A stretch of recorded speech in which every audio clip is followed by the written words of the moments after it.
بسم اللہ الرحمن الرحیم۔ اللہ پاک کی ببرکت نام سے شروع جو تمام کائنات کا خالق و مالک اور معبود برحق ہے۔ حضور نبی کریم صلی اللہ علیہ وآلہ وسلم اور ان کی آل پر کروڑوں درود و سلام۔ معزز ناظرین، السلام علیکم۔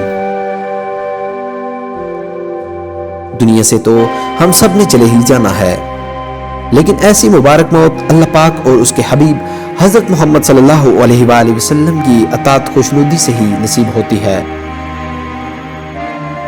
ایک عارف رحمۃ اللہ علیہ فرماتے ہیں کہ ہم عراق سے مکہ مکرمہ اور مصطفیٰ کریم صلی اللہ علیہ وآلہ وسلم کے شہر مدینہ منورہ کے ارادے سے نکلے۔ ہمارے قافلے میں بہت سے لوگ تھے۔ جیسے ہی ہم عراق سے نکلے تو ایک عراقی شخص بھی ہمارے ساتھ چل پڑا۔ اس کا گندمی رنگ کثرت عبادت کی وجہ سے پیلا پڑ چکا تھا۔ اس نے پیوند لگا کر پرانا لباس پہن رکھا تھا۔ اس کے ہاتھ میں عصا تھا اور ایک تھیلی تھی جس میں تھوڑا سا توشہ تھا۔ دراصل وہ عابد الزاہد امام العاشقین حضرت سیدنا اویس کرنی رضی اللہ تعالیٰ عنہ تھے۔ جب قافلے والوں نے انہیں اس حالت میں دیکھا تو پہچان نہ پائے اور ان سے کہا، ہمارا گمان ہے کہ تم ایک غلام ہو۔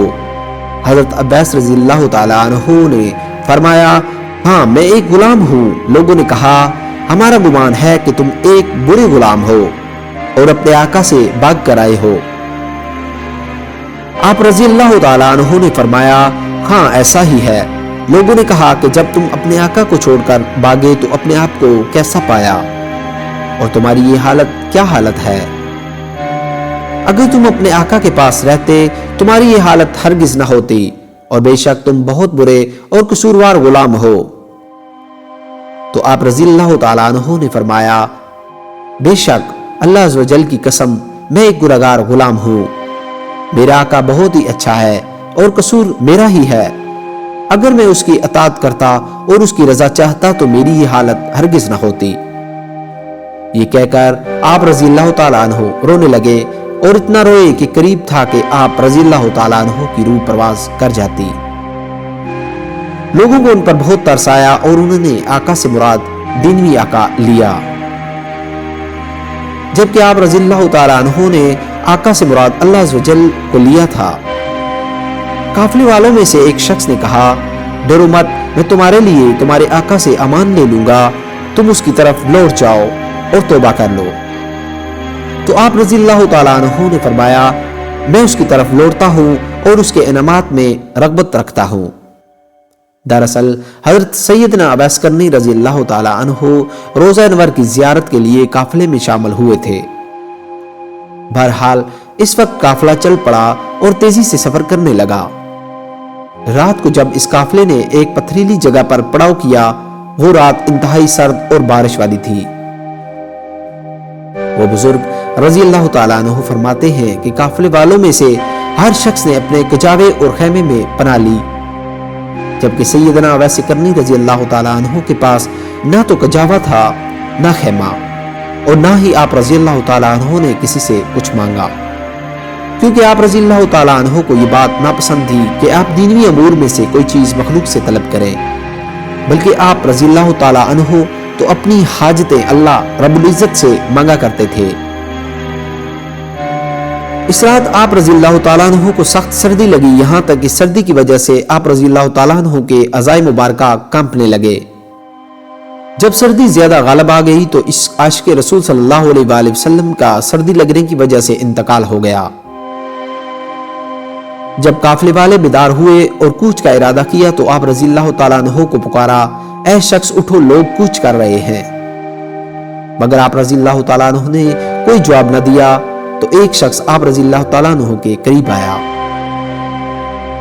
جب اس نے آپ رضی اللہ تعالیٰ عنہ کو جھنجھوڑا تو دیکھا کہ آپ کی روح قفس انصری سے پرواز کر چکی ہے۔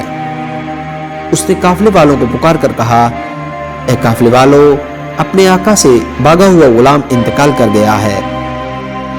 اس شخص کو دفن کیے بغیر سفر کرنا مناسب نہیں ہے۔ قافلے والوں نے کہا، اس کے آقا سے بھاگنے والے معاملے کا کیا ہوگا؟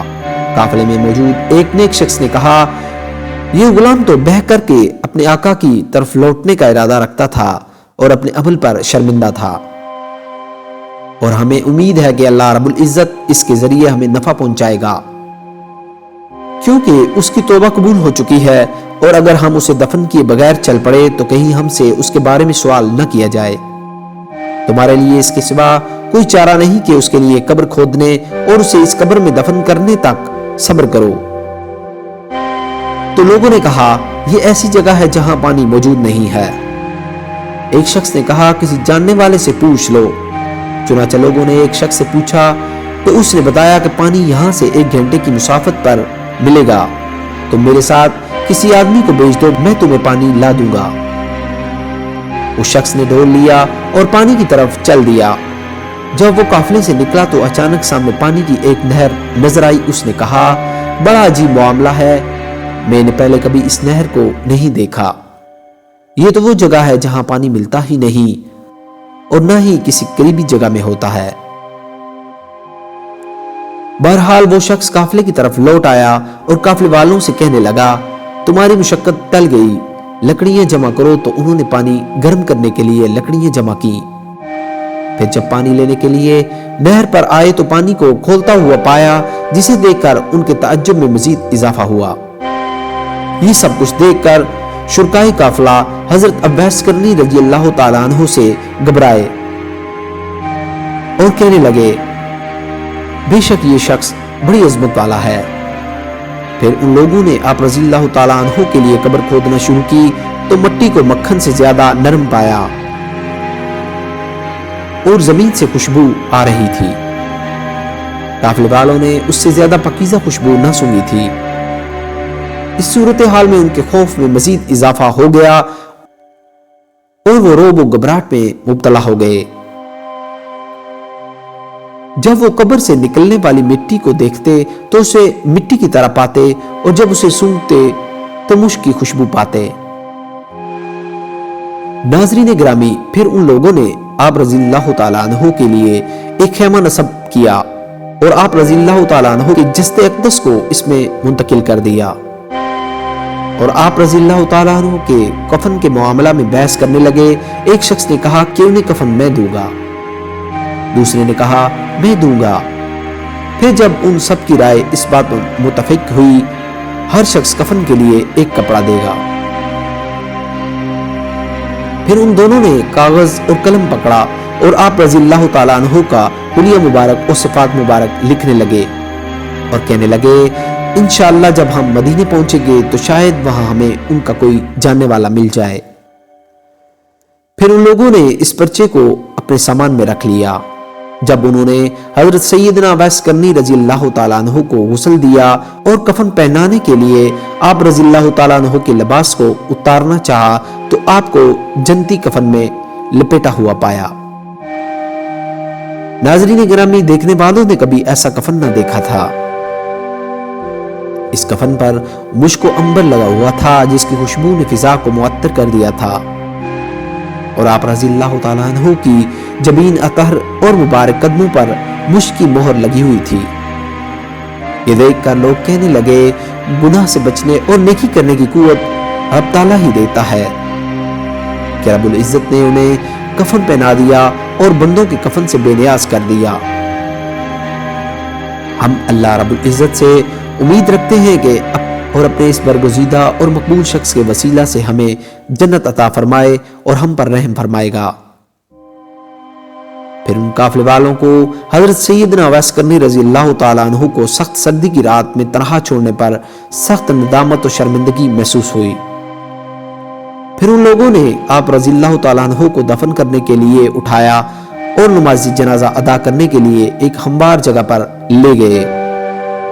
جب ان لوگوں نے تکبیر کہی تو آسمان سے زمین تک، مشرق سے مغرب تک تکبیر کی آوازیں سنی تو ان کے کلیجے دہل گئے اور آنکھیں پھٹی کی پھٹی رہ گئیں۔